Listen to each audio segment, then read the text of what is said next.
నమస్తే, welcome to special focus. నేను మీ స్వప్న. AP మద్యం కుంభకోణం దర్యాప్తులో కీలక మలుపు చోటు చేసుకుందా? కుంభకోణానికి సంబంధించి లింకులు దొరుకుతున్నాయా అంటే అవుననే చెప్పాలి.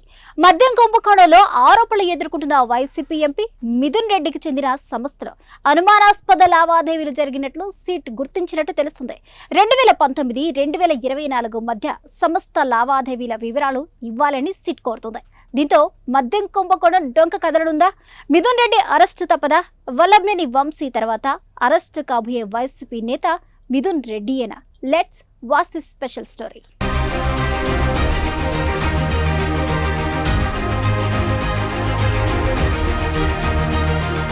ఉమ్మడి చిత్తూరు జిల్లా రాజకీయాల్లో పెద్దిరెడ్డి కుటుంబం పేరు తెలియని వారుండరు. కాంగ్రెస్ పార్టీతో రాజకీయ అరంగేట్రం చేసిన పెద్దిరెడ్డి కుటుంబం వైఎస్ మరణానంతరం వైఎస్ఆర్ కాంగ్రెస్ పార్టీలో చేరింది. ఆ పార్టీలో తనకి ఎదురు లేకుండా చలామణి అయ్యారు పెద్దిరెడ్డి రామచంద్రారెడ్డి. క్రమేణా తన కుమారుడు మిథున్ రెడ్డిని కూడా రాజకీయాల్లోకి దింపారు. వైఎస్ఆర్ కాంగ్రెస్ పార్టీలో కానీ ప్రభుత్వంలో కానీ తనకంటూ ఒక ప్రత్యేక స్థానంతో అధికారం చలాయించారు మాజీ మంత్రి పెద్దిరెడ్డి రామచంద్రారెడ్డి. ఎంతమంది విజయసాయిరెడ్డిలు, సజ్జల రామకృష్ణారెడ్డిలు, వైవి సుబ్బారెడ్డిలు పార్టీలో చక్రం తిప్పినా పెద్దిరెడ్డి రామచంద్రారెడ్డి స్థానం మాత్రం అలాగే కొనసాగింది.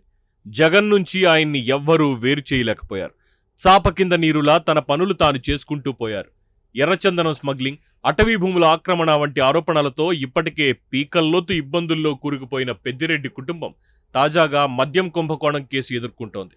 కుటుంబ సంస్థ అయిన PLR projects private limited bank ఖాతా నుంచి అనుమానాస్పద లావాదేవీలు జరిగినట్లు మద్యం కుంభకోణంపై దర్యాప్తు చేస్తున్న సిట్ గుర్తించింది.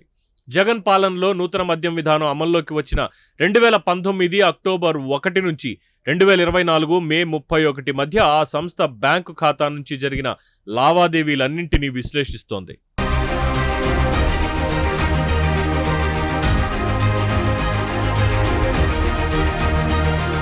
గత వైసీపీ ప్రభుత్వ హయాంలో చోటు చేసుకున్న వేల కోట్ల విలువైన మద్యం కుంభకోణానికి ఈ లావాదేవీలతో సంబంధం ఉన్నట్లు భావిస్తోంది.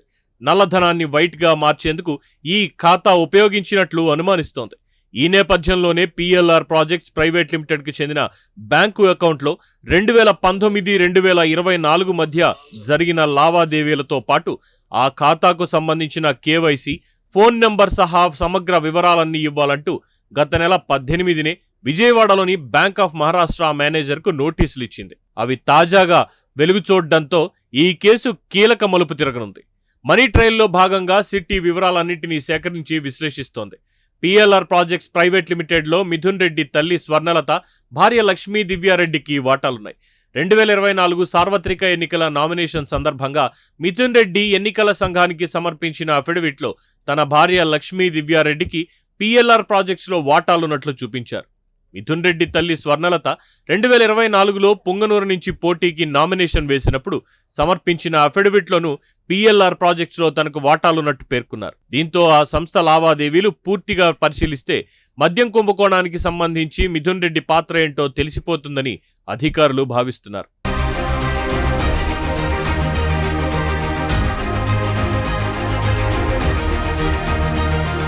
మద్యం కుంభకోణంలో బిగ్ బాస్ తర్వాత కీలక పాత్రధారి మిథున్ రెడ్డి అని ఫిర్యాదులున్నాయి. మద్యం సరఫరా కంపెనీలతో సంప్రదింపులు జరపడం, అడిగినంత ముడుపులు ఇచ్చేందుకు అంగీకరించిన సంస్థలకే సరఫరా ఆర్డర్లు దక్కేలా చూడటం, వారి నుంచి వసూలు చేసిన ముడుపులు బిగ్ బాస్కి చేర్చడంలో ఆయనే మాస్టర్ మైండ్ అనేది ప్రధాన ఆరోపణ. కసిరెడ్డి రాజశేఖర్ రెడ్డి అలియాస్ రాజ్ కసిరెడ్డిని ముందు పెట్టి ముడుపుల వసూళ్ల కోసం 7 అంచెల హవాలా నెట్వర్క్ రూపొందించి దాన్ని పర్యవేక్షించారనే ఫిర్యాదులున్నాయి.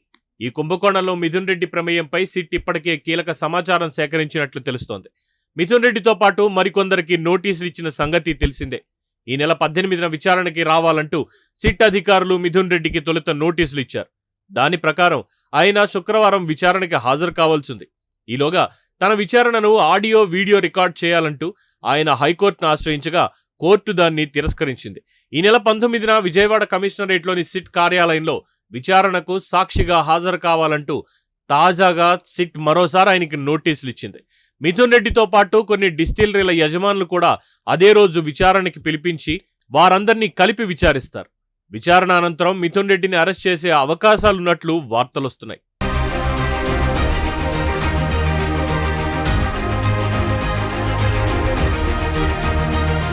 గత వైఎస్ఆర్సీపీ ప్రభుత్వంలో మద్యం ఉత్పత్తి అమ్మకాల్లో పెద్ద ఎత్తున ఆర్థిక దుష్ప్రవర్తనకు పాల్పడిందని, నిధులను విదేశాలకు మళ్లించిందని ఆరోపణలు వచ్చాయి.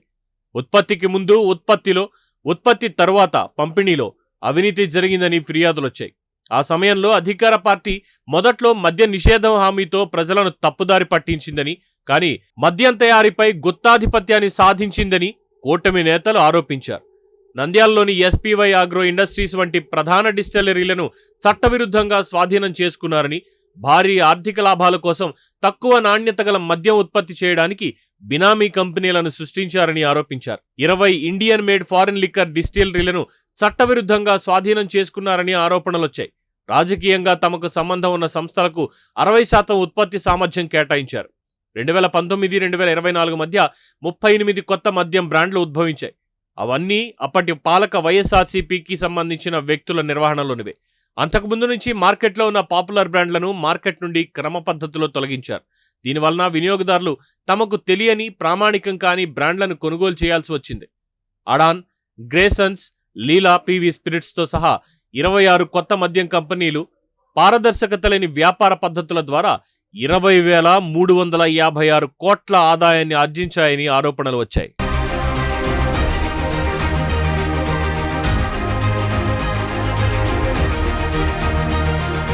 గత 5 సంవత్సరాల్లో మద్యం అమ్మకాల ద్వారా వచ్చిన 99,413 కోట్ల ఆదాయంలో 615 కోట్లు మాత్రమే డిజిటల్ గా లావాదేవీలు జరిగాయి. మిగతా అమ్మకాలని నగదు రూపంలో జరగడంతో పలు అనుమానాలు వ్యక్తమవుతున్నాయి. దీంతో కూటమి అధికారంలోకి వచ్చిన తర్వాత ఈ ఆరోపణలపై స్పందించిన ప్రభుత్వం దీనిపై పూర్తి స్థాయిలో విచారణ జరపడానికి సిట్ ను నియమించింది. ఇప్పుడు దీనికి సంబంధించిన విచారణను సిట్ వేగవంతం చేసింది.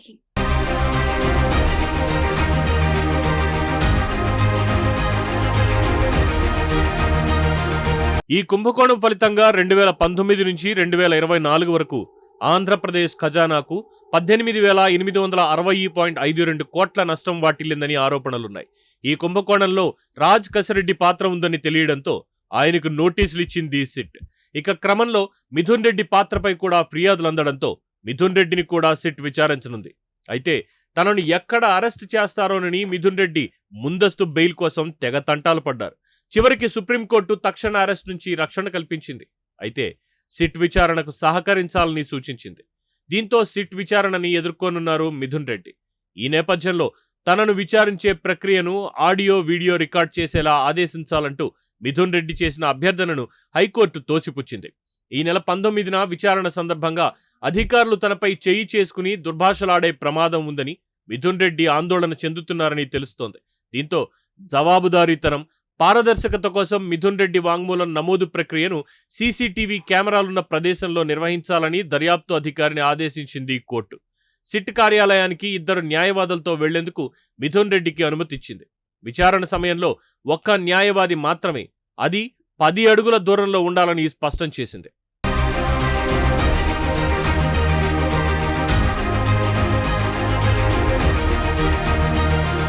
ఇప్పటికే చాలా మంది వైసీపీ నేతలపై కేసులు నమోదయ్యాయి.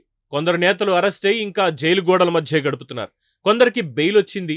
బెయిల్ వచ్చిన కొందరిపై మరికొన్ని కేసులు నమోదవుతున్నాయి. ఇంకొందరిపై ఫిర్యాదులు రావడంతో కేసులు నమోదు చేస్తున్నారు. రోజా, కాకాణి గోవర్ధన్ రెడ్డి, కొడాలి నాని, పేర్ని నాని, జోగి రమేష్, కేతిరెడ్డి వెంకట్రామిరెడ్డి, రామిరెడ్డి ప్రతాప్ కుమార్ రెడ్డి, విడుదల రజనీపై ఫిర్యాదులు అందడంతో కొంతమందిపై కేసులు నమోదయ్యాయి. త్వరలోనే కొందరు నేతలు అరెస్టు కాబోతున్నట్లు వార్తలు కూడా వస్తున్నాయి. ఈ క్రమంలో తాజాగా బయటపడిన వివరాల ఆధారంగా అందరికంటే ముందే పెద్దిరెడ్డి మిథున్ రెడ్డి అరెస్ట్ అయ్యే అవకాశాలున్నట్లు తెలుస్తోంది. వైసీపీ అధికారంలో ఉండగా చిత్తూరు జిల్లాలో చక్రం తిప్పారు పెద్దిరెడ్డి రామచంద్రారెడ్డి. సొంత పార్టీ నేతలకు సైతం ప్రాధాన్యత దక్కకుండా చేశారు. తనను సొంత పార్టీ నేతలే తొక్కేస్తున్నారని పెద్దిరెడ్డి రామచంద్రారెడ్డిని ఉద్దేశించి రోజా కామెంట్స్ చేయడం తెలిసిందే. పార్టీ లోక్సభ నేతగా మిథున్ రెడ్డి కూడా ఢిల్లీలో చక్రం తిప్పారు. ఆ సంబంధాలతోనే మద్యం కుంభకోణాన్ని నడిపించారని తెలుస్తోంది. గతంలో రఘురామకృష్ణరాజు వైసీపీలో ఉండగా ఆయనకు పార్లమెంట్ కమిటీల్లో స్థానం దక్కకుండా మిథున్ రెడ్డి అడ్డుపడ్డారని రఘురామకృష్ణరాజు చెప్పడం తెలిసిందే.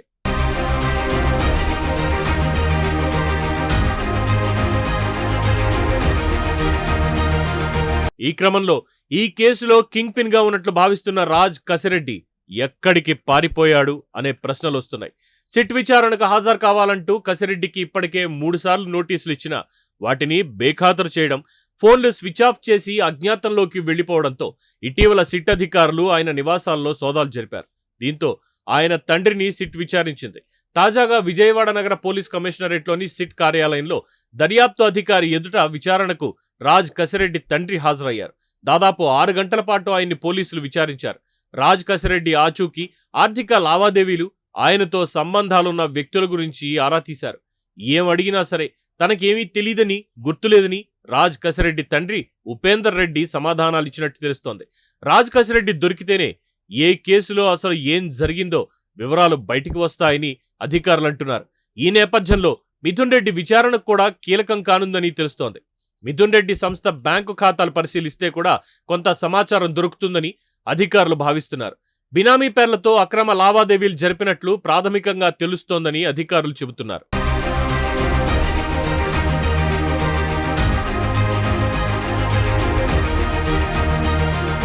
ఏపీలో జరిగిన మద్యం కుంభకోణంలో రాజ్ కసిరెడ్డి పాత్ర ఉందని వైసీపీ మాజీ నేత విజయసాయిరెడ్డి ప్రకటించడంతో తాజాగా విజయసాయిరెడ్డికి కూడా సిట్ నోటీసులు జారీ చేసింది. విజయసాయిరెడ్డి కూడా ఈ కేసుకి సంబంధించి ముఖ్య సమాచారం అందించనున్నారు. అటు విజయసాయిరెడ్డి సమాచారం, మిథున్ రెడ్డి నుంచి స్వీకరించిన సమాచారంతో సిట్ ముందుకు వెళ్లే అవకాశం కనిపిస్తోంది. గత వైసీపీ ప్రభుత్వ హయాంలో భారీగా మద్యం కుంభకోణం జరిగిందని ఎంపీ లావు కృష్ణదేవరాయలు పార్లమెంట్లో చెప్పిన విషయం తెలిసిందే. దీనికి సంబంధించి కేంద్ర హోంమంత్రి అమిత్ షాను కూడా కలిశారు టీడీపీ ఎంపీ. అంతేకాదు, ఈ కుంభకోణానికి సంబంధించిన 4,000 కోట్లను విదేశాలకు తరలించారంటూ ఆరోపణలు చేశారు. దీంతో మద్యం కుంభకోణం వ్యవహారాన్ని రాష్ట్ర ప్రభుత్వం తీవ్రంగా పరిగణించింది. గత 5 ఏళ్లు లావు శ్రీకృష్ణదేవరాయలు వైసీపీలోనే ఎంపీగా కొనసాగిన విషయం తెలిసిందే. ఈ క్రమంలో కృష్ణదేవరాయల ఆరోపణలు ప్రాధాన్యత సంతరించుకున్నాయి. దీంతో ప్రభుత్వం విచారణకు ఆదేశించింది. ఇప్పుడు మిథున్ రెడ్డి కుటుంబ సంస్థ బ్యాంకు ఖాతాల లోగుట్టు కూడా బయటపడనుంది.